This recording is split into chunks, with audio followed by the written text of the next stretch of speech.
حالیہ واقعات جیسے ہماری بہنیں ہماری بچیاں جتنی بھی ہیں سب وہ بھاگ کر خاص کر شادیاں کرتی ہیں اور یہ ٹرینڈ عام بھی ہوا ہے. سب سے بڑا المیہ یہ ہے کہ جو ہم نے آج کل دیکھا بھی سوشل میڈیا پہ بہت وائرل رہا کہ غیر مسلموں کے ساتھ بھاگ جانا. پہلے نبیوں سے جو ہم تک بات پہنچی ہے مشترکہ بات وہ ہے اذا فاتک الحیا فاصنع ما شئت.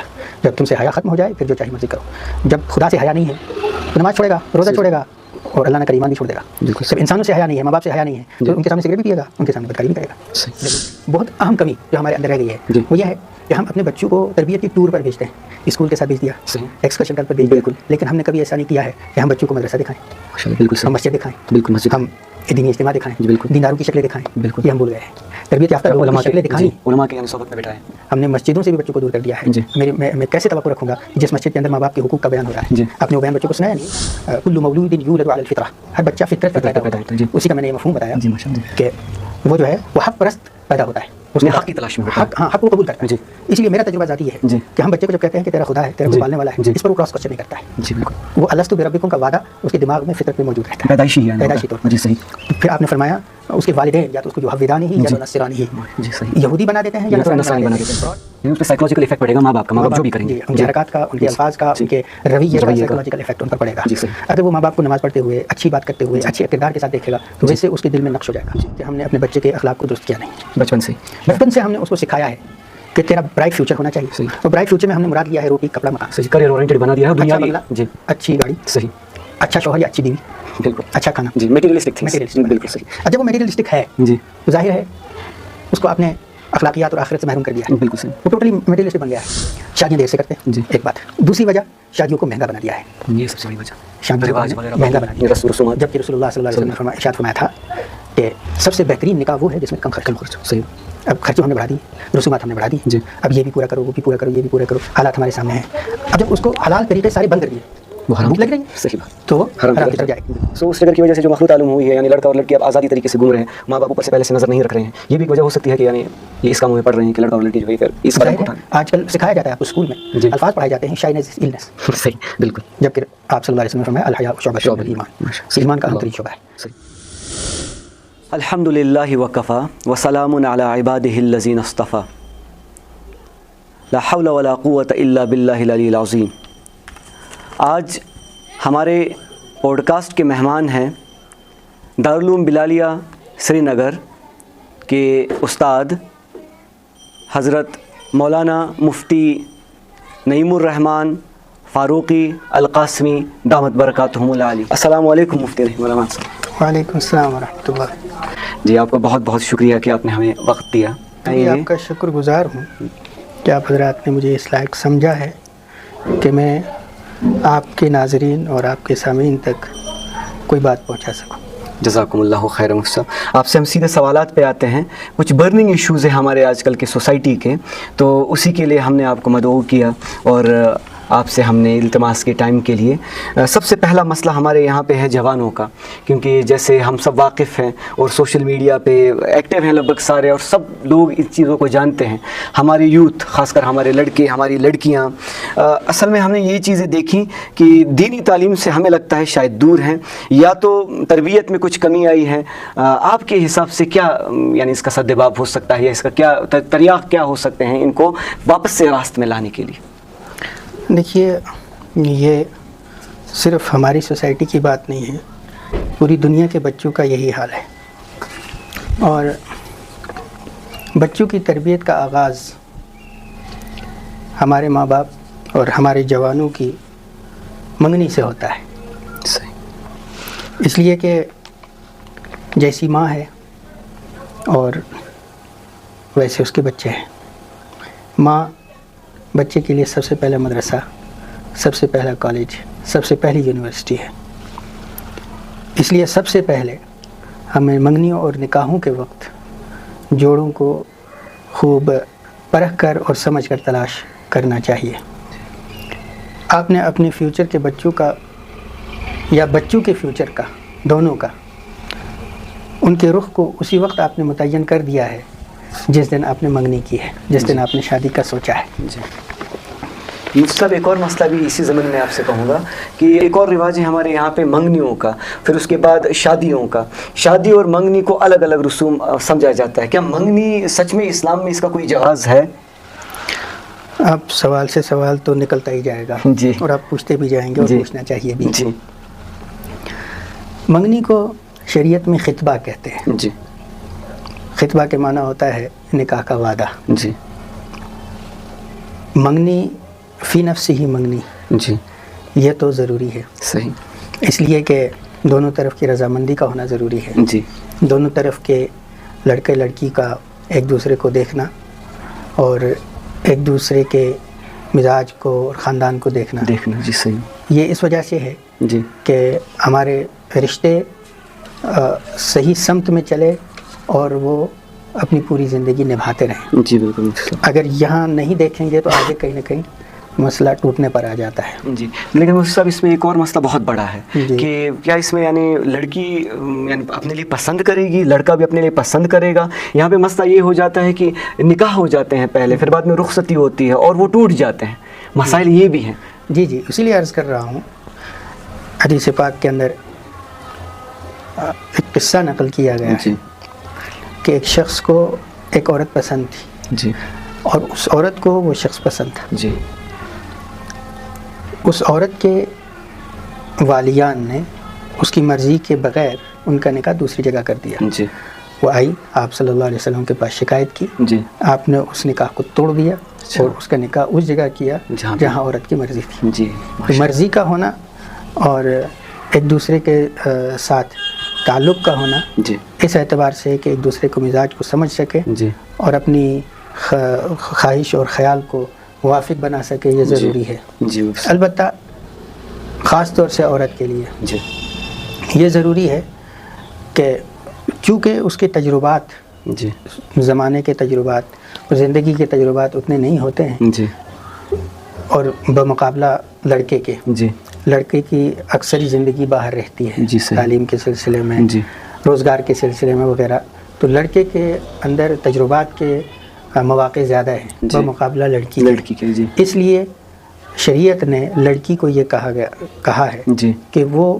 مکمل فیصلہ خود نہ کرے، جی اپنے والدین اور سرپرستوں کے کنسنٹ سے کرے. جی صحیح. سرپرستوں سے مل کر دونوں فیصلہ کریں. جی کچھ مرضی ادھر کی شامل ہو، کچھ مرضی ادھر کی شامل ہو، جی اور دونوں مشترکہ فیصلہ کریں. جی بمقابلہ لڑکے کے اس کے لیے بڑوں کے فیصلوں کو ماننا مستحب رکھا ہے. جی ماں باپ کی دعا کے لیے یہ ضروری ہے، جی خاندان کے ساتھ کے لیے یہ ضروری ہے. جی بالکل. اگر خود کر بھی لے گا جی سوسائٹی میں، شریعت میں مزاج شریعت کے مطابق نہیں ہے، جی لیکن وہ جائز شادی ہوگی، جی درست شادی ہوگی. جی تو بات یہاں چل رہی تھی کہ بچوں کی تربیت کا آغاز اسی منگنی سے جی ہوتا صحیح. ہے. لڑکی نے اپنی اولاد کی فیوچر کا فیصلہ اسی دن کر لیا جس دن اس نے لڑکے کو چنا، اور لڑکے نے اپنی اولاد کا فیصلہ، فیوچر کا فیصلہ اسی دن کر لیا ہے جس دن اس نے جی صحیح لڑکی کو چنا ہے. جی صحیح. یہ تو بنیادی بات. جی بالکل. اب شادی ہو گئی، شادی کے بعد جو رویہ بچوں کو دیں گے آپ، جی جو آپ اختیار کریں گے، جی حتیٰ کہ ماہر نفسیات بھی یہ کہیں گے، جی دنیا کے سارے لوگ یہ کہیں گے، جی اور اسلام تو کہتا ہی ہے جی کہ بچے کے سامنے وہ دیکھ رہا ہے، وہ سن رہا ہے، ایسی حرکت نہیں کرنی چاہیے جس کا اثر اس میموری پر پڑے گا. جی کیونکہ بچے، سائنٹیفک ریسرچ یہ کہتی ہے کہ 1 سے لے کر 9 سال تک، جی یعنی پیدائش سے لے کر 9 سال تک اس کے جو نرو سیل ہوتے ہیں جی وہ تربیت کے اس سے گزرتے رہتے ہیں، جی دور سے گزرتے جی. رہتے ہیں. وہ جس طرح سے وہ مولڈ ہو جائیں گے جی. بچہ اسی طرح کا رہے گا. یعنی اس پہ سائیکولوجیکل ایفیکٹ پڑے گا ماں باپ کا، ماں باپ جو بھی کریں گے، جی ان کے حرکات کا، ان کے الفاظ کا، ان کے رویے کا سائیکولوجیکل ایفیکٹ ان پر پڑے گا. جی صحیح. اگر وہ ماں باپ کو نماز پڑھتے ہوئے، اچھی بات کرتے ہوئے، اچھے کردار کے ساتھ دیکھے گا تو ویسے اس کے دل میں نقش ہو جائے گا. جی اسی لیے آپ صلی اللہ علیہ وسلم نے ارشاد فرمایا کہ جب بچہ سال کا ہو جائے اس کو نماز میں لگا دو. جی ماشاءاللہ صحیح. کیوں؟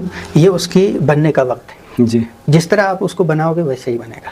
آپ صلی اللہ علیہ وسلم نے ارشاد فرمایا بچہ جو ہے وہ فطری طبی طور پر حق پسند ہوتا ہے. جی مفہوم یہ ہے جی جی کل مولود یولد علی الفطرہ، ہر بچہ فطرت پر پیدا ہوتا ہے. جی اسی کا میں نے یہ مفہوم بتایا جی ماشاءاللہ. جی کہ وہ جو ہے وہ حق پرست پیدا ہوتا ہے، اس نے کے حق کی تلاش میں ہوتا ہے. حق، ہاں حق وہ قبول کرتا ہے. جی اسی لیے میرا تجربہ ذاتی یہ ہے جی کہ ہم بچے کو جب کہتے ہیں کہ تیرا خدا ہے، تیرا کوئی جی پالنے والا ہے، جی اس پر وہ کراس کوسچن نہیں کرتا ہے. جی بالکل وہ الستو بربکم کا وعدہ اس کے دماغ میں فطرت میں موجود رہتا ہے، پیدائشی ہی ہے پیدائشی طور پر. جی صحیح. تو پھر آپ نے فرمایا اس کے والدین یا تو اس کو یحودانی ہی یا جی نصرانی ہی، جی صحیح. یہودی بنا دیتے ہیں یا یا تو نصرانی نصرانی بنا بنا دیتے دیتے ہیں. ہیں. براڈ ٹرم میں اس کو یا تو یہودی خصلت دے دیتے ہیں جی یا نصرانی خصلت دے دیتے جی ہیں. خصلت کا کیا مطلب ہے؟ یا تو اس کے دماغ کو ایسا بنا دیتے ہیں وہ حق کو قبول نہیں کرتا، صحیح. سنتا ہے دیکھتا ہے لیکن جی قبول نہیں کرتا، اس کو ضدی بنا دیتے ہیں. جی یا تو ایسا بنا دیتے ہیں کہ وہ حق کو تلاش ہی نہیں کرتا. جی یہ ہے یہودی خصلت کا مطلب اور اور نصرانی نصرانی خصلت کا مطلب. جی تو پہلا کام کہ خود اپنی تربیت. جی جب اپنی تربیت ہے تو بچے کی بھی ہم تربیت کر کریں لیں گے. گے. جی اور اس کے بعد نگرانی، یہ بھی ہم والدین کے ہی ذمہ رہے گی. بالکل والدین کی ذمہ ہے جی بچے کی نگرانی. جی یہاں تک کہ آپ صلی اللہ علیہ وسلم نے ارشاد فرمایا جی یہی کہ 7 سال کا بچہ ہو جائے اس کو نماز میں لگا دو. جی نماز سے کیا ہوتا ہے؟ اس کے اندر احساس ذمہ داری پیدا ہو جائے گی، جی وقت کی پابندی اس کے اندر پیدا ہو صحیح. جائے گی. جی اس کو کچھ کرنے کا اور ہمت اس کو ہوگی کہ مجھے جی کچھ کرنا چاہیے. جی اور 10 سال کا اندر ہو گیا، جی جب 10 سال کا ہو جائے آپ نے ارشاد فرمایا ان دونوں کے بستروں کو الگ کر دو. لڑکا ہے لڑکی سے الگ سلاؤ، صحیح لڑکی ہے لڑکی کو بھی لڑکی سے الگ سلاؤ. صحیح. اگر نیچے کا فرش ایک ہی ہے لیکن اوپر کی چادر الگ ہونی چاہیے. کیوں؟ جی اب یہ عمر پہنچ گئی ہے کہ یہ اب ٹین ایج میں داخل ہو گیا. صحیح. جیسے ہی ٹین ایج میں داخل ہوا کہ اس کی عادتیں بدلتی رہیں گی، جی اس کی اخلاقیات پر اثر نہ پڑے. جی. یہاں تک اسلام نے اس کا جی. خیال کیا ہے بستر بھی الگ کر دو تو اسے ہم کہہ سکتے ہیں سیکس ڈسپلن بھی اسلام نے یعنی پہلے سے بتا دیا. پہلے سے ہی. جی ماشاء اللہ. یعنی اس طرف اس کو خیال ابھی دینا ہی نہیں ہے. صحیح. جب آپ اس کو خیال دو گے جی. تو اس کی تلاش میں نکلے گا ہی. جی صحیح. جی. اور اس کا برا یعنی ابھی سے جب اس کو ایسا رکھا ہے، اب دنیا کی جو یہ بلوغت کی ایج ہے جی. وہ گھٹ گئی ہے، وہ صحیح. نیچے آ گئی ہے. جی. پہلے ہمارے بچے بالغ ہوتے تھے 10-18 سال کے 18 ہوتے، پتہ ہی نہیں ہوتا تھا یہ کیا ہوتا ہے. صحیح. لیکن اس مخلوط کی اختلاط کی وجہ سے جی. جب نیچے آ گئے، جب یہ نیچے آ گئے تو وہ ڈیزائر آپ کے سامنے پیدا ہوں گے. جی. اور معاشرے کا اس کا نتیجہ ہمارے سامنے موجود ہے. جی. اس وقت کیا ہو رہا ہے. صحیح. جی یہ سارے جو پھر جو ہے اگلے برائیوں کا جی یہیں سے ابتدا ہے. اچھا جب 10 سال کا ہو گیا، جی اب 10 سال کے بچے کو آپ نے فرمایا کہ اب اگر نماز نہیں پڑھتا ہے جی اس کی تنبیہ کرو. صحیح. والدین کو اختیار دیا گیا ہے کہ وہ اپنے بچے کی ہلکی پھلکی مار بھی مار سکتا جی. ہے، ڈانٹ جو ڈپٹ کرے ڈانٹ لے ڈپٹ جائے، ضرورت پڑے تو ہلکا پھلکا مار بھی، لیکن جی. اس میں زخم نہیں نہیں لگنا لگنا چاہیے. جی یعنی اس کو ہسپتال لینے کی ضرورت نہ پڑے. نہ جی پڑے. صحیح. اس کے بعد بہت اہم کمی جو ہمارے اندر رہ گئی ہے جی وہ یہ ہے کہ ہم اپنے بچوں کو تربیت کی ٹور پر بھیجتے ہیں. اسکول کے ساتھ بھیج دیا، صحیح. ایکسکرشن پر بھیج دیا، بالکل. لیکن ہم نے کبھی ایسا نہیں کیا ہے کہ ہم بچوں کو مدرسہ دکھائیں، ماشاء اللہ بالکل ہم صحیح. مسجد دکھائیں، بالکل مسجد. ہم دینی اجتماع دکھائیں، جی بالکل دینداروں کی شکلیں دکھائیں. بالکل. یہ ہم بھول گئے ہیں. تربیت یافتہ لوگوں علماء کی کے شکلیں دکھانی، جی. علماء کے یعنی صحبت میں بیٹھا ہے یہ اور بٹھانا بھی ضروری صوفیہ. ہے. بالکل صحیح. آج کل کے دور میں ہم نے مسجدوں سے بھی بچوں کو دور کر دیا ہے. جی میں کیسے توقع رکھوں گا کہ جس مسجد کے اندر ماں باپ کے حقوق کا بیان ہو رہا ہے، جی آپ نے وہ بیان بچوں کو سنایا نہیں، تو میرا بچہ کیسے سیکھے گا اس کا ماں کیا ہے، اس کے والد کیا ہے، اس کے رشتہ دار کیا ہے. صحیح. وہ مسجد کے اندر آتا ہوتا نا. اچھا پھر اس میں ایک اہم چیز آ جاتی ہے کہ ہم بچے کو یہ شروع سے سکھاتے ہیں بچہ تیرا مستقبل روشن ہونا چاہیے، کریئر اورینٹڈ بناتے ہیں. کیریئر ہاں، اورینٹڈ صحیح بناتے ہیں. اب کیریئر سے مراد کیا ہے، یہ مستقبل سے مراد کیا ہے؟ صحیح. ہم نے 30 سال اس کو پڑھائی میں لگایا جی اور 30 سال اس کو فیوچر بتایا، فیوچر بتایا. وہ 60 سال میں مر گیا. صحیح بات. یہی ہے. جی بالکل صحیح بات. اب آدھی زندگی ہم فیوچر بنانے میں لگ جاتے ہیں اور آدھی زندگی کو ہم فیوچر سمجھتے ہیں. جی کیا فیوچر اتنا ہی ہے؟ 60 سال میں فیوچر ختم ہو گیا؟ فیوچر تو آگے بھی ہے. صحیح. اگلی زندگیاں ہیں نا. اصل میں مین مقصد تو ہے، مدعا وہی ہے، مقصد وہی ہے. جی اب بچوں کو یہ بھی سمجھانا ہے کہ آپ کا فیوچر یہ نہیں، صرف اتنا نہیں ہے جی بلکہ اس سے آگے بھی ہے. جی صحیح. دونوں فیوچر کی تیاری کرنی ہے. جی اگر 10 سال ہم یعنی دن کے 10 گھنٹے ہم جی اس 30 سالہ فیوچر کے لیے محنت کرتے ہیں تو کس بلا نے ہم کو روک رکھا ہے کہ ہم 10 منٹ ہی ابد الآباد والے فیوچر کے لیے تیاری صحیح، آخرت کے لیے تیاری کی جائے آپ کو. تو صرف اس مستقبل کو روشن نہیں کرنا ہے, جی اس مستقبل کو بھی روشن کرنا ہے. بالکل صحیح. جب وہ خیال میں ہوگا, جی میرے دماغ میں ہے کہ مجھے اپنی زندگی کا حساب دینا ہے, اپنی زبان کا حساب, صحیح, اپنے فعل کا حساب دینا جی ہے, تو میں ہر وقت دیکھوں گا کہ اس حساب میں پھنس تو نہ جاؤں. صحیح. جی اسی لیے آپ دیکھیں گے قرآن کریم میں یا حدیث پاک میں توحید اور آخرت ایک ساتھ آتا ہے, ایمان اور آخرت ایک ساتھ آتا ہے. جی من کان یؤمن باللہ والیوم الآخر صحیح. فلیکرم ضیفہ, یہ تعبیر بہت زیادہ استعمال ہوتی ہے. جی یعنی توحید کے ساتھ آخرت کے ساتھ, جی بالکل. آخرت جب میرے سامنے ہے, مجھے حساب کتاب میرے سامنے ہے, جی تو میں کبھی بھی ایسی حرکت نہیں کروں گا یعنی توحید جو پہ میں اس کمپرومائز حساب سے نہیں بچوں. ہوگا. صحیح بات. میں حساب میں پھنس جاؤں. صحیح. یہ بنیادی کچھ باتیں ہیں جی تربیت کے سلسلے میں. جی مجھے لگتا ہے کافی ہو گئی ہیں. جی حالیہ واقعات جیسے ہماری بہنیں, ہماری بچیاں جتنی بھی ہیں سب, وہ بھاگ کر خاص کر شادیاں کرتی ہیں, اور یہ ٹرینڈ عام بھی ہوا ہے. سب سے بڑا المیہ یہ ہے کہ جو ہم نے آج کل دیکھا بھی سوشل میڈیا پہ بہت وائرل رہا کہ غیر مسلموں کے ساتھ بھاگ جانا. مصطفیٰ آپ یہ بھی اس پہ تھوڑی سی روشنی ڈالیں کہ کیا پہلی بات بھاگنا کیا جائز ہے, اور پھر غیر مسلموں کے ساتھ, اور اس کے پیچھے وجہ کیا ہے, وجوہات مین آپ کے حساب سے. بات آپ کی اس بات کو ہم اپنی بچیوں پر ڈال دیں, جی اس سے پہلے ہم خود اب انفرادی طور پر اور اجتماعی طور پر سوچیں. صحیح. ہم اپنے سماج کو دیکھیں, کس چیز نے ٹریگر کیا ہے اس کو, کس چیز نے اس کو آگے پہنچایا. صحیح. میری نظر میں کچھ تو وجوہات سماجی, کچھ تو وجوہات اخلاقی ہیں, جی اور کچھ وجوہات فکری ہیں. جی فکری وجوہات بہت کم ہیں, اس کے مقابلے میں سماجی اور اخلاقی وجوہات زیادہ ہیں. صحیح.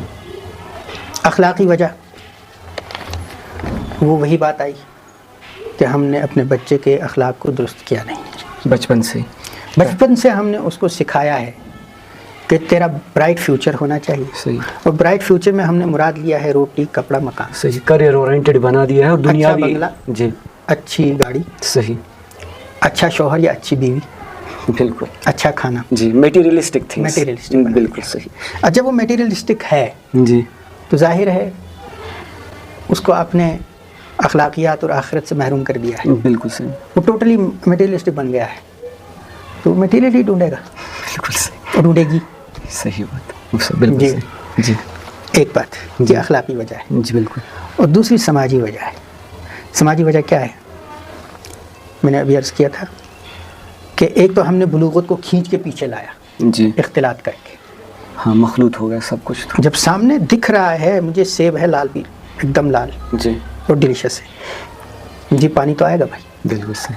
حلال طریقے سے ملے گا تو ٹھیک ہے, نہیں ہے تو اگر نفس پر قابو نہیں ہے تو پھر حرام کھائے گا. صحیح. ٹھیک. تو سماجی کیا کہتے ہیں اس کو, اس کے اندر ڈیزائر تو رہے گا. جی اب ڈیزائر کا علاج کیا ہے, اس خواہش کا علاج کیا ہے؟ جی بھوک لگے گی, بھوکے کا علاج یہی ہے کہ اس کو کھانا دیا جائے. کھلایا جائے. صحیح بات. تو جب ہم نے شادیوں کو ڈیلے کر دیا جی, جی اور اس کی ڈیزائر کو دبا دیا, صحیح. اور روزے کب تک رکھے گی یا رکھے گا؟ صحیح بات. جی ایک حد تک رکھے گا, صحت گر جائے گی, جی اور اس کے بعد بغاوت ہو جائے گی اسلام کے خلاف. جی جی تو کیا نام, شادیاں دیر سے کرتے ہیں, جی ایک بات. دوسری وجہ شادیوں کو مہنگا بنا دیا ہے.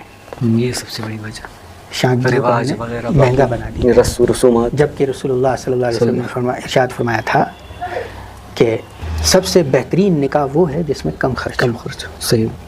اب خرچوں ہم نے بڑھا دی, رسومات ہم نے بڑھا دی. جی اب یہ بھی پورا کرو, وہ بھی پورا کرو, یہ بھی پورا کرو, حالات ہمارے سامنے ہیں. اب جب اس کو حلال طریقے سارے بند کر دیے, وہ حرام بھوک لگ رہی ہے, صحیح بات, تو وہ حرام کی طرف جائے گا. بالکل صحیح. اور پھر آخری وجہ آتی ہے, اچھا اس میں ایک چیز اور ہوتی ہے, خود ساختہ لوگوں نے عزتیں بنا رکھی ہیں. میرے ناک کا مسئلہ ہے, کسی کے پیسے کی وجہ سے ناک کا مسئلہ بن جاتا ہے, اچھا, کسی کے سماجی سٹیٹس کی وجہ سے ناک کا مسئلہ بن جاتا ہے. جی اب اس ناک کے مسئلے کے اندر ہمارے بچے رگڑے جاتے ہیں. تو یہ مسائل جی کو دیکھنا چاہیے. جی پہلے تو اس ناک کو خود کسی بڑے کے پاس جا کر صحیح بات, اس ناک کی تربیت کرنی چاہیے, تب جا اور اس کے بعد بچوں کا خیال بھی رکھنا چاہیے. اس میں یہ بھی تو ہو سکتا ہے نا کہ یعنی مخلوط تعلیم جس کی وجہ سے اپنے کا ٹریگر ہو رہے ہیں, سو اس ٹرگر کی وجہ سے جو مخلوط تعلم ہوئی ہے، یعنی لڑکا اور لڑکی اب آزادی طریقے سے گھوم رہے ہیں، ماں باپ اوپر سے پہلے سے نظر نہیں رکھ رہے ہیں، یہ بھی ایک وجہ ہو سکتی ہے کہ یعنی یہ اس کاموں میں پڑھ رہے ہیں کہ لڑکا اور لڑکی جو ہے پھر اس قدم کو اٹھانے. آج کل سکھایا جاتا ہے آپ کو اسکول میں، جی الفاظ پڑھائے جاتے ہیں، شائنس النس، صحیح، بالکل.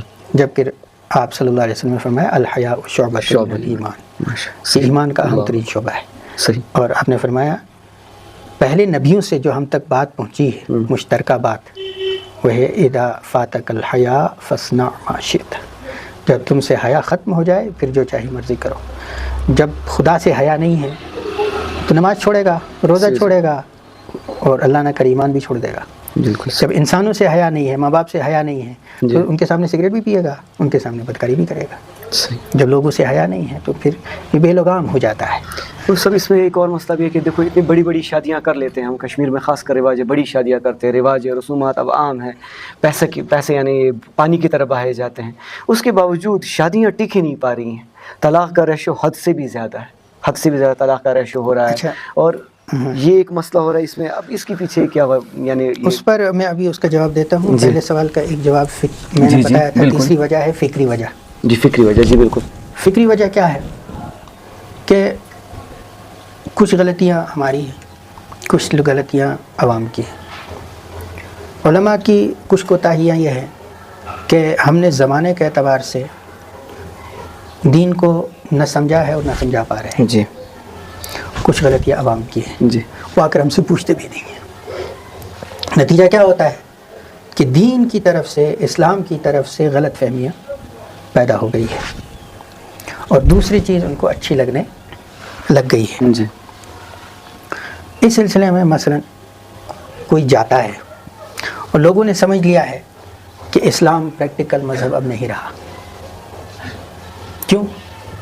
کہ اسلام کا دعویٰ کرنے والوں نے اس کی پریکٹس ہی چھوڑ دی. جب ہم خود پریکٹس کریں گے تو دوسرے کو روک بھی پائیں گے. صحیح. کوئی دین ایسا نہیں ہے جو تاریخی طور پر مکمل اعتبار سے، قابل اعتبار ذرائع سے ہم تک پہنچا ہو. جی.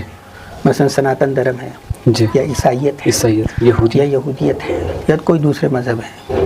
کہہ دیا وید ویاس کون تھا کچھ پتہ نہیں، کہہ دیا بائبل فلاں نے لکھ دی کچھ پتہ کچھ نہیں ہے. تو تاریخی اعتبار سے دوسرے دین اس سے کمزور ہیں. جی.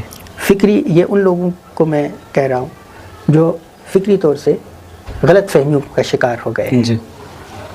اب دین ایسا ہونا چاہیے جو زندگی کے ہر شعبے میں رہنمائی کرے. صحیح. کوئی دنیا کا دین ایسا نہیں ہے نہیں. بالکل. اب ڈیٹیل میں جانے کا وقت نہیں ہے. جی. اتنی بات کافی ہے. اور اگر زندگی کے ہر شعبے میں کوئی ہے جی. لیکن وہاں کامل نہیں ہے، صحیح. شعبے کی تمام جزئیات، تمام چھوٹے سے چھوٹے مسائل اس میں آنے چاہیے، جی. وہ اسلام کے علاوہ کہیں نہیں پائی. صحیح بات. اسی طرح قابل عمل بھی ہونا چاہیے. صحیح. اس وقت بھی جو کوئی دین پر چلنا چاہتا ہے وہ کتنی بھی مادی ترقی کر لے، اسلام اس کو نہیں روکتا ہے. صحیح. وہ کہیں بھی اپنی نماز، اپنا روزہ، اپنی اخلاقیات کو برقرار رکھ سکتا ہے. بالکل صحیح. اس کو کرنا چاہیے. بالکل. فکری اعتبار سے اس کو اس اعتبار سے سوچنا چاہیے کہ یہ چار باتیں کسی اور دین میں ہیں یا نہیں. صحیح. اور کچھ لوگ تو ضد پر آ جاتے ہیں، ان کے پاس کوئی علاج نہیں ہے. اب جو آگے آپ نے پوچھا تھا طلاق کا مسئلہ، جی. طلاق. اس کا آغاز بھی اسی دن ہو گیا تھا. رشتہ چلنے اور نہ چلنے کی گارنٹی یا نہ گارنٹی جی. یہ اسی دن مل گئی تھی جس دن آپ نے منگنی کی تھی. صحیح بات. آپ نے اگر دیکھا جی. جس لڑکے سے شادی کر رہے ہیں، جی. کیا اس نے شادی کے مسائل سیکھے؟ کیا وہ شادی کے نفسیات کو سمجھتا ہے؟ صحیح. جی. جی. کیا وہ سسرال کے حقوق کو سمجھتا ہے؟ صحیح. بیوی کے حقوق کو سمجھتا ہے؟ وہ اپنی ذمہ داریوں کو سمجھتا ہے یا نہیں سمجھتا ہے؟ جی. اس کی اخلاقی تربیت کتنی ہوئی ہے؟ یہ دونوں طرف سے آپ فرما رہے ہیں کہ یعنی لڑکی کی طرف سے بھی یہ حالت ہے اور لڑکی کی اسی طرف طرح لڑکی بھی. جی. کیا لڑکی نے اپنے سسرال کے حقوق کو سمجھا؟ لڑکی نے اپنے شوہر کے حقوق کو سمجھا؟ لڑکی نے اس تعلقات کی اہمیت کو سمجھا؟ صحیح. اس کے درجے کو سمجھا ہے یا نہیں سمجھا؟ یہ اسی دن آغاز کر دیا ہے. جی. اگر ایسی لڑکی ہے جو شادی برائے شادی کر رہی ہے، جو جنسی تعلقات کی بنیاد جی. پر یا جنسی تسکین کی بنیاد پر کر رہی ہے، یا پیسے اور مال کی بنیاد پر کر رہی ہے، یا بیوٹی کی بنیاد پر کر رہی ہے، میں یہ نہیں کہہ رہا ہوں کہ اس کو دیکھنا نہیں ہے، میں یہ کہہ رہا ہوں کہ یہ پرائیورٹی نہیں ہے. صحیح. پرائیورٹی بچے کی اور بچی دونوں کی, جی. لڑکے اور لڑکی دونوں کی اخلاقی تربیت ہونی چاہیے. صحیح. جی, اس نہیں کہتا کہ بہت بڑا عالم ہو, جی. لیکن اس تربیت کو اگر آپ نے دیکھا ہے جی. تو یہ کامیاب ہوگی. بالکل. اگر یہ تربیت نہیں دیکھی ہے تو یہ کامیاب ہونا مشکل ہے. جی, بالکل. اب کسی نے کر لیا تو اس کے بعد بھی تو احساس پیدا ہو جانا چاہیے. صحیح بات, شادی کے بعد ہی. شادی کے بعد احساس, نکاح ہو گیا, جی. اب رخصتی سے پہلے کچھ دن ہیں, اب سیکھ لو, تو کم سے کم طلاق تیاری کے کر لو. مسائل سیکھ لو. صحیح. طلاق کب دینی چاہیے, طلاق کس وقت استعمال کرنی چاہیے. لڑائی جھگڑا ہوگا, ایسا کبھی نہیں ہو سکتا کہ دو آدمیوں کے اختلاف نہ ہو, جی. کیونکہ دونوں کے جسم الگ الگ ہیں, دونوں کی شکلیں الگ الگ ہیں, جی بالکل. دونوں کے خاندان الگ الگ ہیں, الگ الگ ماحول میں پلے ہیں, جی. تو اختلاف تو ہوگا. جی. اب اختلاف کو کس طرح برداشت کرنا ہے, کس اختلاف کو کس طرح برداشت کرنا ہے, جی. یہ سب سیکھنا ہوگا. جب یہ سیکھا ہوا نہیں ہے تو اپنی منمانی سے کرے گا, صحیح. اپنی منمانی سے کرے گا, اس جی. جب چاہے گا تب طلاق دے دے گا. جی. جی. مفتی صاحب, اب تھوڑا سا ٹاپک سے الگ سے آتے ہیں.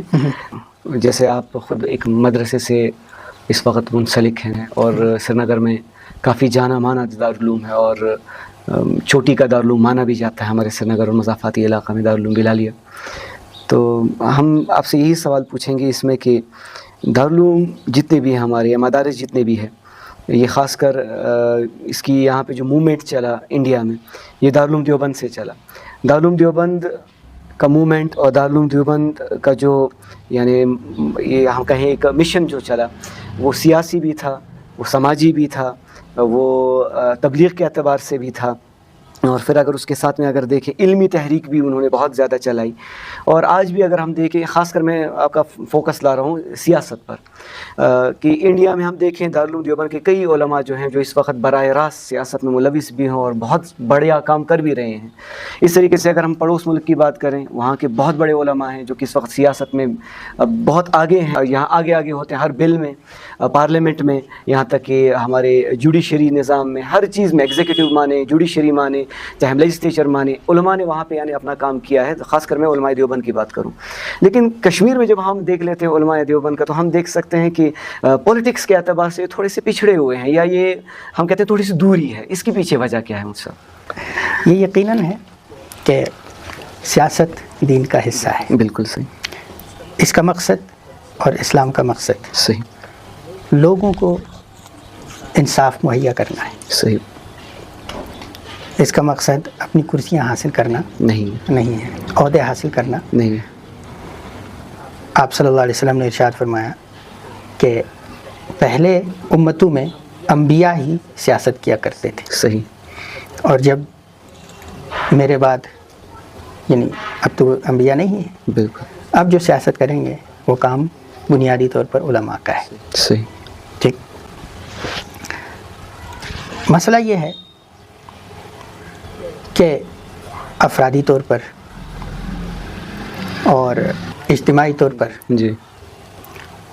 ہمارے پاس شاید وہ قوت نہیں ہے, صحیح.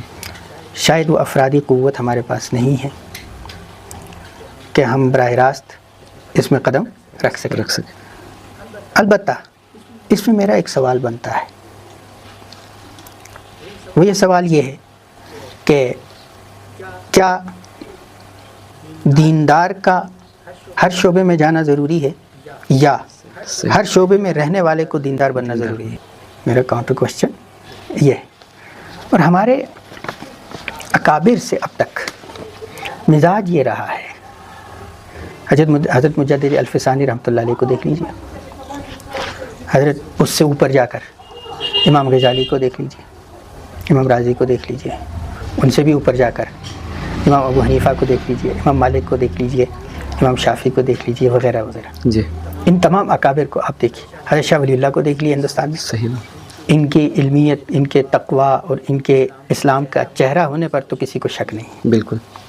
لیکن آپ نے دیکھا وہ براہ راست سیاست کا حصہ کبھی نہیں بنے. کبھی. یہ بات سچ ہے کہ نہیں؟ جی. انہوں نے کوشش یہ کی ہے کہ جو کوئی آدمی سیاست میں لگا ہوا ہے اس کی تربیت کرے, ان کو دینداری کی طرف لائے, ان کو دینداری کی طرف لائے. صحیح. ٹھیک. جی. تو جہاں علماء کو پوری دنیا میں آپ دیکھ لیجئے, جی.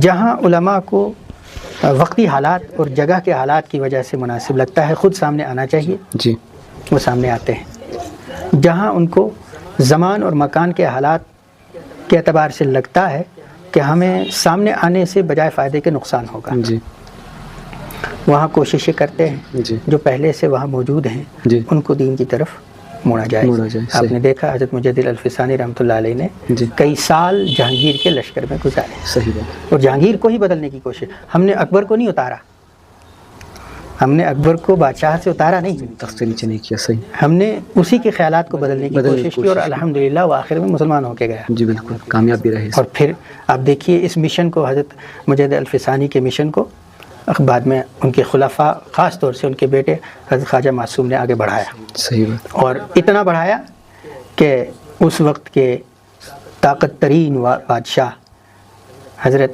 اورنگزیب رحمۃ اللہ علیہ حضرت خواجہ معصوم کے خلیفہ تھے۔ اتنی ان کی تربیت ہوئی، اور علمی طور پر انہوں نے کیا کام انجام دیا ہے، کیا کہتے ہیں اس کو، فتاوی جہانگیری کی عالمگیری کی صورت میں، صحیح، اور پھر ہندوستان کو کس چوٹی تک انہوں نے پہنچایا تھا، جو ہے ایسٹ انڈیا کمپنی کی کیسی مار ماری تھی انہوں جی نے، صحیح، وہ سب تاریخ کا حصہ ہے۔ بالکل، تو ہم دیکھیں گے، ہمیں یہ لگتا ہے اپنے طور سے جی کہ براہ راست سیاست میں آنے سے بجائے فائدے کے جی کچھ نقصانات ہیں، اسمھا اکبر من نفعھا کے تحت۔ جی اس لیے ہم تو کوشش یہ کر رہے ہیں فی الحال کہ جو لگے ہوئے ہیں جی انہی کو ان کا کلمہ یاد دلایا جائے، جی صحیح بات، اور جب وہ وقت ہوگا، جب حالات ہوں گے تو اللہ تعالیٰ چاہیں گے تو انشاءاللہ جی ہم بھی سیاست میں آئیں گے۔ آپ سے آخری دو ہی سوال کریں گے، زیادہ لمبا نہیں کریں گے۔ تو اس میں سب سے پہلے ہم آئیں گے، جیسے ہم نے بات کی اب یہی دیوبندیت کی ہی، تو اگر آپ ہمیں بتا دیں کہ اصل میں دیوبند یا دیوبندیت کیا ہے؟ یہ ایک فرقہ ہے، ایک نظریہ ہے، یا یہ ایک الگ مذہب ہے؟ یعنی یہ کہاں پہ ہم اس کو دیکھیں؟ ہمارے سامعین میں اکثر وہ لوگ ہوں گے جو علامہ اقبال کے مرید ہوں گے، جی، اور علامہ اقبال کو لوگوں نے حکیم الامت کہا ہے۔ تاریخ دارالعلوم دیوبند میں محبوب رضوی نے لکھی ہے، اس میں علامہ اقبال کا ایک کوٹ نقل کیا ہے، یعنی ان کا ایک قول نقل کیا ہے کہ ہر معقول پسند دیندار کا نام دیوبندی ہے۔ ہر معقول پسند، یعنی وہ کہتے ہیں کہ دیوبندی کیا ہے، کوئی خاص مذہب یا کوئی فرقہ نہیں ہے۔ جی جی ان سے سوال ہوا کہ کوئی خاص مذہب ہے، کوئی فرقہ ہے، یہی سوال؟ جی آپ نے فرمایا یہ نہیں، بلکہ ہر معقول دیندار کا نام دیوبندی ہے۔ یہ علامہ اقبال نے کہا تھا۔ جی اچھا، کوئی الگ سے مسلک نہیں، بالکل بھی نہیں ہے، یہ وہی ہے جو پیچھے سے چلا آ رہا ہے، جو آگے بڑھا نبی علیہ السلام نے 73 فرقوں کی بات کی، کیا ہم اس کو اسی میں مانتے ہیں؟ نہیں، جی جی دیوبندیت کوئی الگ سی چیز نہیں ہے، جی بلکہ امام مالک، امام ابو حنیفہ، جی امام شافعی، جی امام احمد بن حنبل اور اکابر علماء سے جی جو دین جس طرح چلا آ رہا ہے ہم نے اس کو اسی طرح قبول کیا، تو حضرت شاہ ولی اللہ کے واسطے سے صحیح، جس طرح آیا اسی طرح قبول کیا، جی اسی طرح آگے بڑھایا۔ صحیح، جی یہ دیوبند بولا گیا ہے بمقابلہ بریلی کے علماء کے، آپ کہہ رہے ہیں کہ یہ اس کے خلاف آیا ہے؟ خلاف نہیں، جی، پھر خلاف نہیں۔ جب حضرت شاہ ولی اللہ صاحب رحمۃ اللہ علیہ کے بعد انگریزوں نے ہندوستان پر قبضہ کیا، جی انگریز ہندوستان میں آئے، اس وقت حضرت شاہ ولی اللہ صاحب محدث دہلوی رحمۃ اللہ علیہ کے بیٹے حضرت شاہ عبدالعزیز رحمۃ اللہ علیہ نے جہاد کا فتویٰ دیا۔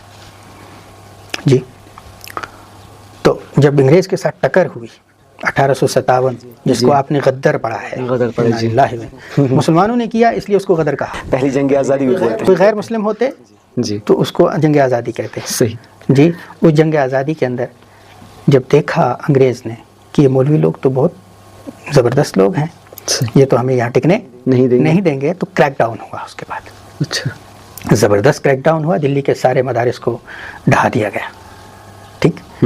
اس کے پیچھے جس طرح آج بھی لوگوں کو کھڑا کیا جاتا ہے حکومت کی تائید میں، مسلمانوں میں ہی، مسلمانوں میں، جی یہ تو اس میں تو کوئی انکار کی گنجائش نہیں نا۔ صحیح بات، ان جو علماء سے دور کرنے کے لیے کچھ لوگوں کو کھڑا کیا گیا تھا، جی ان میں کچھ وہ لوگ تھے جو بریلی سے تعلق رکھتے تھے۔ اچھا، چنانچہ بریلی کے علماء نے ایک کتاب لکھی، اعلام الاعلام بان ہندوستان دار الاسلام، یعنی انگریز حکومت کو دارالاسلام قرار دے دیا. اچھا.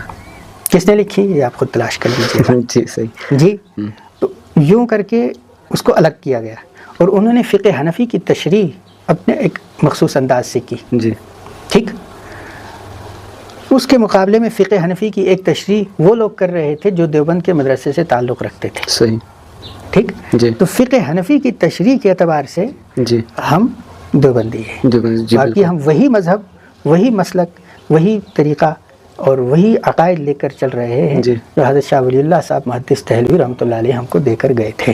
تو پھر مفتی صاحب اتنے اختلافات کی وجوہات کیوں ہیں؟ یعنی یہ پھر الگ ایک لائن کیوں بنا ہے اگر دیکھا جائے تو اس کے پیچھے وجہ کیا اختلافات کیا اگر دیکھا جائے؟ کیونکہ اس کے اختلافات اگر دیکھا جائے یہاں سے بریلویت سے بھی ہے، یہاں سے جمعیت سے بھی ہے. کچھ اور میں آپ کو باتیں عرض کر دوں جی. اس کے بعد آپ کو یہ اور واضح ہو جائے گا. جی. حضرت مولانا علی میاں ندوی رحمۃ اللہ علیہ نے دارالعلوم دیوبند کے 7 سالہ جلسے میں دیوبندیت کا تعارف کرواتے ہوئے کہا تھا دیوبندیت کیا ہے. جی. آپ نے فرمایا توحید خالص نمبر 1، نمبر 2 اتباع سنت، بدعت نہیں، اتباع سنت، نمبر 3 حب صحابہ کی محبت، جی. اور نمبر 4 دینی حمیت و غیرت. دینی حمیت و غیرت کا کیا مطلب ہے؟ نہ دین سے باہر کی کوئی چیز کو ہم دین میں شامل کریں گے صحیح. اور نہ دین سے نکلی ہوئی عملاً یا عقیدتاً نکلی ہوئی چیز کو ہم نکلنے دیں گے. صحیح. نکلنا چاہے ہم نکلنے نہیں دیں گے اور آنا چاہے تو آنے نہیں دیں گے. یہ ہے دینی حمیت و غیرت. اس ساری چیزوں کا مجموعہ آپ کو یہی دیوبندیت ہے. جی.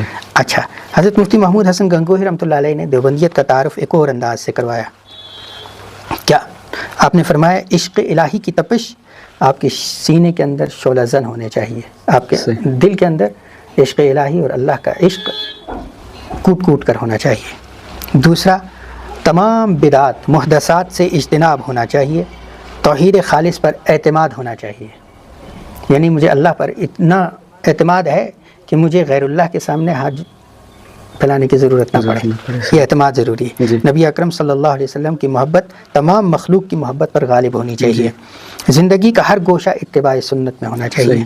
دین میں علم دین کی اشاعت، دل میں علم دین کی اشاعت اور کی لگن ہونی چاہیے. جب یہ 5 چیزیں مل جائیں گی تو آپ کو دیوبندیت مل جائے گی. جی صحیح. ایک اور طریقے سے ہم اس کو دیکھیں گے.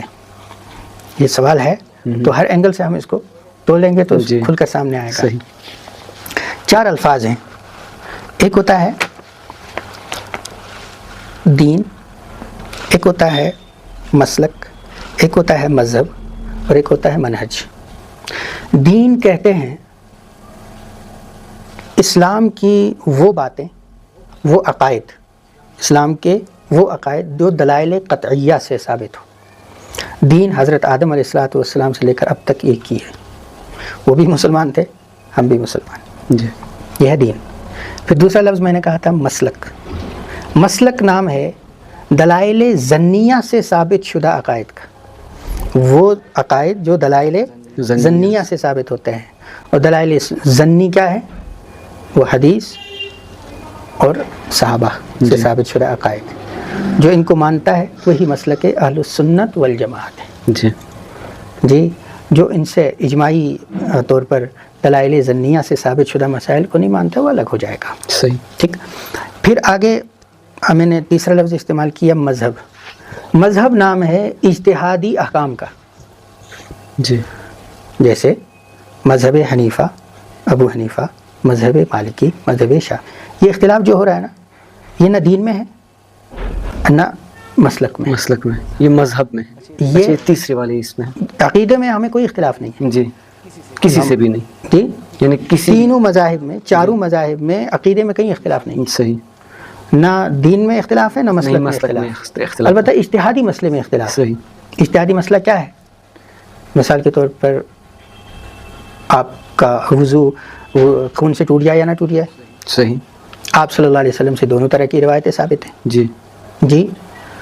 ہم نے ایک روایت کو اصل بنایا اور دوسری روایت کی توجیح کر دی، دوسری کو اس کے مطابق کر دیا. جی. اور امام شافعی نے ایک دوسری روایت کو اصل بنایا اور اس کو اس روایت کے مطابق کر دیا. صحیح. ٹھیک. چونکہ واضح طور پر نہیں تھا، اس کا مطلب یہی ہے اور یہاں بھی ماضی نہیں تھا کہ اس کا مطلب یہی ہے. دونوں کا احتمال گنجائش موجود تھی. تو یہ اجتہادیات ہیں. جی. تو اس کا اختلاف کو مذہب کہتے ہیں اصطلاحی طور پر. جی. ایک تو ہے لٹرل طور پر وہ مذہب اور دین ایک ہی بات ہوتی ہے. صحیح بات. جی. اور پھر تیسرا جو اختلاف ہوتا ہے چوتھا ہے وہ ہے منہج، طریقہ. جی. مثلا ہم نے عقیدے کو لوگوں تک پہنچانا ہے. جی. اس کا طریقہ کار کیا ہے، اس کا انداز کیا ہے. ٹھیک. جی. اس کو ہم نے کتابوں لکھ کر پہنچانا ہے، صحیح. لوگوں سے ملاقات کر کے پہنچانا ہے، نمبر پہ تقریر کر کے پہنچانا ہے، نرمی سے پہنچانا ہے، سختی سے پہنچانا ہے، ڈنڈے سے پہنچانا ہے، یا چاکلیٹ کھلا کے پہنچانا ہے. یہ نہج ہے. جی. تو دارالعلوم دیوبند ایک نہج کا نام ہے. اچھا. یہی دیوبندیت ہے. صحیح. جی. کہ پہلے سے چلے آ رہے دین، مسلک اور مذہب کو ہم کی حفاظت کس طریقے سے کریں ہم، جی. اور لوگوں تک کس طرح پہنچائیں. جی. یہی دیوبندیت ہے. صحیح. جی. اس کے علاوہ دیوبندیت کچھ بھی نہیں. صحیح. اب پوچھیے آپ سوال کیا. وہی اختلاف آ جاتے ہیں. پھر اختلاف کی وجوہات کیا ہے؟ یعنی جب باقی نہج بھی ہیں، کیونکہ آپ نے نہج کی بات کی، اب ہم منہج کی بات کریں تو منہج سلف بھی ہے جو کہ اپنے آپ کو سلفی کہتے ہیں، پھر منہج بریلوی بھی ہے جو اپنے آپ کو بریلوی بولتے ہیں، پھر منہج دیوبند بھی ہو جاتا ہے. تو اس میں اختلافات کی وجہ کیا ہے؟ یہ آپ نے سوال پوچھا. یہ جو بنیاد ہے پڑی ہے، جی. یہ بنیاد پڑی ہے شخصیات کی وجہ سے. جی. دارالعلوم دیوبند کا مسلک یہ ہے، مذہب یہ ہے، یا یہ کہ یہ مزاج یہ ہے جی. کہ ہم اپنے بڑوں پر کامل اعتماد رکھتے ہیں. صحیح. اور ہم یہ کہتے ہیں کہ جو دین کا انداز انہوں نے اپنایا تھا ہمیں وہی دین کا انداز اپنانا چاہیے. وقتی طور پر زمان اور مکان کے اعتبار سے کہیں ماڈیفیکیشن ہو سکتی ہے، لیکن بنیاد وہی رہنی چاہیے. آپ یعنی خیر القرون کی بات کر رہے ہیں یا صرف اپنے اکابر کی بات کر رہے ہیں، علماء دیوبند کی؟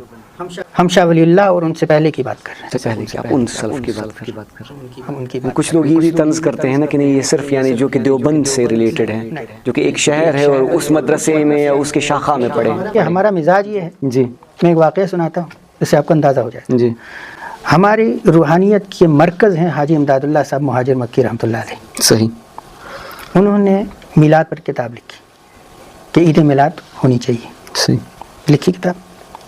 وہ ان کے خلیفہ جو حاجی صاحب کی تربیت یافتہ ہے، مولانا رشید احمد گنگوئی رحمۃ اللہ جی. یا حضرت شیخ الہند میں سے کسی کے پاس گئی. آپ نے اس کتاب کو اٹھایا اور آگ میں ڈال کے جلا دی. جی. جی. جی. یہ ہمارا نہج ہے.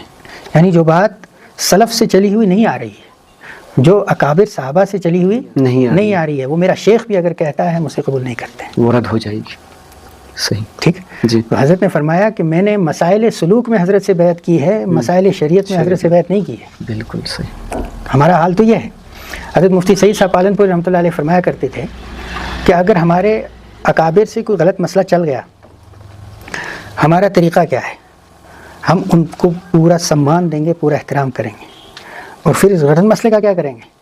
فرماتے تھے کہ ہم یہ کہہ دیں گے کہ ان کے سامنے مسئلہ واضح نہیں ہوا تھا. ادھر احترام کا حال یہ ہے کہ ہم زبان کھولنے نہیں دیں گے، نہ خود کھولیں گے نہ کسی اور کو کھولنے دیں گے. صحیح. اور ادھر حق پرستی اور دین کو خالص لینے کا حال یہ ہے کہ ہم یہ کہتے ہیں کہ آپ کے سامنے مسئلہ واضح نہیں ہوا ہے، لہٰذا یہ آپ کا منفرد عمل ہے، آپ اس کو اپنے پاس رکھیے. اجتماعیت سے ہم ہٹنے نہیں دیں گے، آپ اجتماعیت سے نہیں ہٹنے دیں گے. جی. شخصیات پر اختلاف ہوا ہے. جی. تو ہم شخصیات کو اس طرح لیتے ہیں کہ مکمل احترام کریں گے، اور اگر کہیں اختلاف کی ضرورت پڑتی ہے تو اس کو ایسا نہیں ہے کہ ہم آنکھیں بند کر کے اس کو قبول کر لیں گے. نہیں. انت وشواس، ہمارے استاد فرمایا کرتے تھے مفتی فیض صاحب رحمۃ اللہ علیہ کہ دین انت وشواس کا نام نہیں. اور دوسری طرف ایک فرقہ ہے جو ہر ایک کو گالیاں دیتا ہے. جی. ابو حنیفہ کون ہوتا ہے، مالک کون ہوتا ہے، شافعی کون ہوتا ہے. انہوں نے اکابر سے کاٹ دیا لوگوں کو. ٹھیک. اور تیسرا فرقہ بنا جس نے اکابر کو خدا بنا دیا. چاہے غلط کہہ رہا ہے تب بھی لے رہا ہے، صحیح کہہ رہا ہے تب بھی لے رہا ہے. یہ افراط و تفریط کے بیچ میں ہم ہیں. ہم نہ افراط پر جائیں گے نہ تفریط پر جائیں گے. بس یہ کہتے ہیں کہ ہم کو اللہ تعالیٰ نے امتاً وسطا بنایا ہے، نہ ہم رائٹ ونگ ہیں نہ لیفٹ ونگ ہیں، ماڈریٹ پہ بیچ پہ جائیں گے. جی. یہیں سے اختلاف ہوا ہے. وہ سب کے سامنے ہے. اب مسئلہ تقریباً واضح ہو گیا. جی بالکل یہ مسئلہ. بس آخری سوال آپ سے پوچھوں گا میں اتنا کہ اب تو اختلاف ختم ہوگا نہیں, اختلاف ہونے کے باوجود بھی اختلافات کے لیے اب اس کے لیے کیا ایٹیٹیوڈ ہونا چاہیے, یعنی اختلافات کو دور رکھنے کے لیے, کہ ہمیں معلوم ہے اختلافات ہے, 73 فرقے بھی ہیں, ایک دوسرے کے ساتھ بدزنی بھی ہے, تو اختلافات ہونے کے بعد کا رویہ کیا ہونا چاہیے, ایٹیٹیوڈ کیا ہونا, ایتھکس کیا ہونے چاہیے اس کے؟ ایتھکس قرآن پاک نے اور رسول اللہ صلی اللہ علیہ وسلم نے سکھائے ہیں. جی. آپ جب مدینہ منورہ تشریف لائے ہجرت کر کے, جی, آپ نے وہاں 51 نکاتی معاہدہ کیا جی, مشرکین, منافقین اور یہودیوں کے ساتھ. اس میں 51 نکات لکھے ہیں. جی.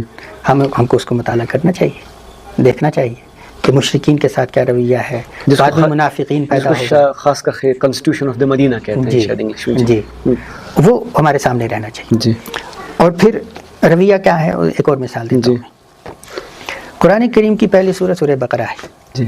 سورہ بقرہ تقریباً آدھے سے زیادہ یا آدھے کے آس پاس یہودیوں کو مخاطب کر کے ان سے بات کر رہی ہے. صحیح. ان سے دلائل واضح کر رہی ہے, ان کی بات کو سن رہی ہے, ان کے جواب دے رہی ہے. کہیں ان کی کجی ہے اس کو کھل کے واضح کر رہی ہے, کہیں غیرت دلانے کی بات ہے تو غیرت دلا رہی ہے. جی. جی.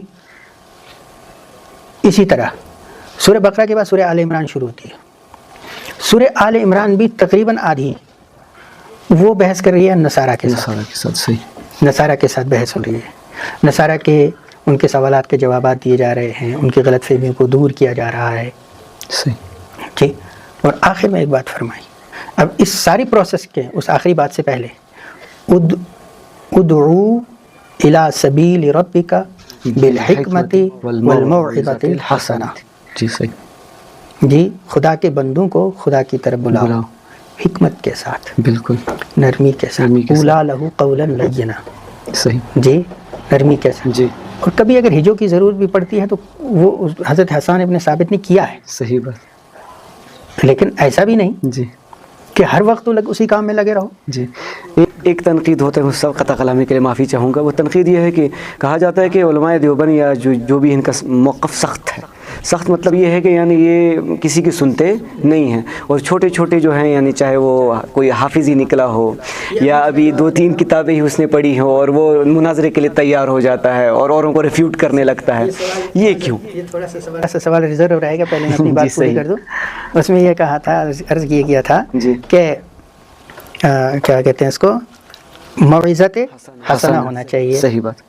حضرت مفتی تقی عثمانی صاحب فرماتے ہیں کہ بات با اثر بنانے کے لیے 3 باتوں کا ہونا ضروری ہے. جی. ایک بات حق ہو, جی, طریقہ حق ہو, جی, اور وقت حق ہو. اگر آپ وقت خیال نہیں کرتے جی, تو اثر نہیں کرے گی. صحیح. اور وجادلہم باللتی ہی احسن. احسن. صحیح. اور مناظرے کی ضرورت پڑے تو احسن طریقے سے. جی. اس میں ذاتیات نہیں آنی چاہیے. صحیح بات. ذاتیات نہیں ہیں. ذاتی علمی بحث کریے آپ, جی, دائرے کے اندر رہ کر. ہمارے اکابر نے جب کتاب لکھی ہے, جی, آپ مولانا تھانوی کی اور دوسرے اکابر کی کتاب اٹھا کر دیکھیے, جی, ہمیشہ لکھتے ہیں مولانا احمد رضا خان صاحب بریلوی. جی. صحیح. کتنے ادب سے نام لیا ہے.